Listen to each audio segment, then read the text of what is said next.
तो राना एहसान साहब, ये अब आपके मुखालफिन मियाँ साहब की उस तकरीर 21 तारीख वाली को लेकर ये बात कर रहे हैं कि मियाँ साहब ने उसमें कोई ख़ास इलेक्शन कमीशन से डिमांड नहीं की। मियाँ साहब ये मुतालबा नहीं कर रहे कि इलेक्शन को जल्द करवाया जाए, जल्द उसकी तारीख का ऐलान किया जाए। तो मुस्लिम लीग नून को, मियाँ नवाज़ शरीफ साहब को अभी कोई जल्दी नहीं है इलेक्शन की, वो जनवरी के आखिर में हो, फरवरी में हो या उससे भी आगे चले जाएँ। सूट कर रही है आपको ये सूरत हाल? बिस्मिल्लाहिर्रहमानिर्रहीम।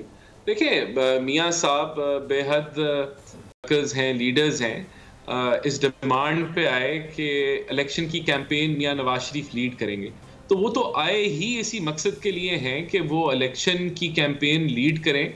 और PMLN की जो है एक तरीके से कैंपेन लॉन्च हो चुकी है 21 अक्टूबर के जलसे के बाद। तो हम तो नारे लगा रहे हैं कि वजीर आजम नवाज शरीफ, तो ये तभी मुमकिन है अगर इलेक्शन होंगे। तो हम तो चाहते हैं कि इलेक्शन हो, लेकिन देखें, हमें एक चीज का इदराक है कि 30 नवंबर तक जो है वो डीलिमिटेशन का टाइम है कि डीलिमिटेशन इतराजात के बाद मुकम्मल हो जाएगी। उसके 60 दिनों के अंदर इलेक्शन होना है और इलेक्शन कमीशन पहले ही जनवरी के आखिरी हफ्ते का इंदिया दे चुकी है या जनवरी के आखिरी दिनों का इंदिया दे चुकी है। तो हम ये जो टाइम है, कह लें इन बिटवीन डीलिमिटेशन तक का, शायद कानूनी तौर पे इलेक्शन कमीशन के पास ये वक्त है कि वो डीलिमिटेशन मुकम्मल करके इलेक्शन का स्केड्यूल अनाउंस करे। तो मैं समझता हूं कि अगर जो 30 नवंबर को डीलिमिटेशन मुकम्मल होती है तो जो पहले चंद दिन ही होंगे उसी के अंदर इलेक्शन कमीशन को चाहिए कि वो डेट अनाउंस कर दें। जो बहरहाल सुप्रीम कोर्ट में मामला चल रहा है, मेरा नहीं ख्याल वो डीलिमिटेशन को डीरेल करेंगे। अब तो काफी हद तक वो मुकम्मल होने जा रही है, काफी बढ़ चुकी है आगे। तो उस प्रोसेस को नहीं रोका जाएगा, उस प्रोसेस को कंटिन्यू करने दिया जाएगा। और ये है भी एक सेंसस आईनी अमल है और ये डीलिमिटेशन कानूनी अमल है।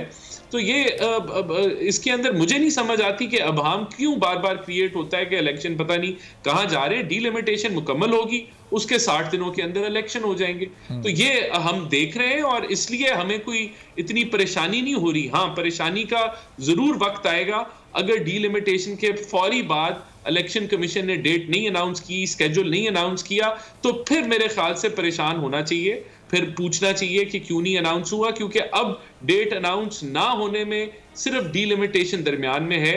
जब वो मुकम्मल हो जाएगी तो डेट या स्केड्यूल इलेक्शन का अनाउंस करने का डिले का कोई जवाब नहीं बनता।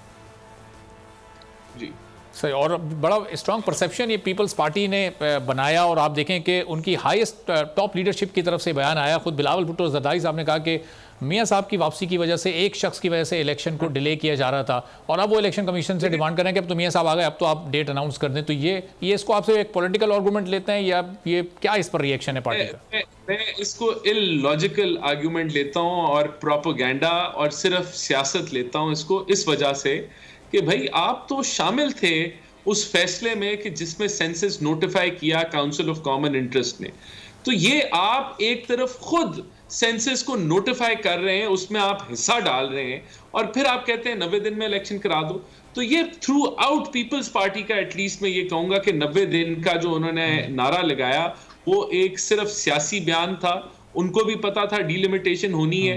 और अब आगे अभी ज़ाहिर है उनकी यहाँ नुमाइंदगी नहीं है कि वो इस पर अपना आर्गूमेंट देते, लेकिन उनका आर्गूमेंट जो इस पर है वो ये है कि उस CCI मीटिंग में उन्हें श्योरिटी दी गई थी कि इलेक्शन का जो प्रोसेस है, जो ड्यूरेशन है 90 दिन, वो कहीं नहीं जाएगा, इलेक्शन 90 दिन में ही होंगे।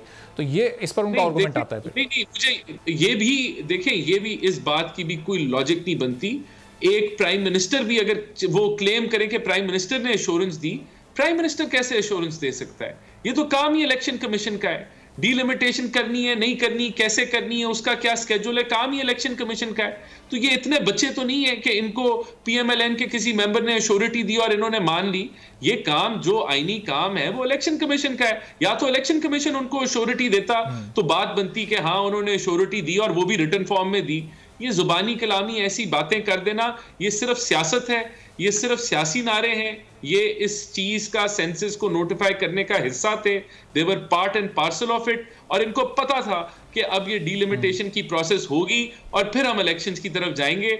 अभी ये जितनी सियासत करना चाहे कर लें, लेकिन मेरा नहीं ख्याल कि कोई लॉजिक बनती है इस चीज की। सही। सब्सक्राइब करें और बेल दबाएं ताकि कोई खबर रह न जाए।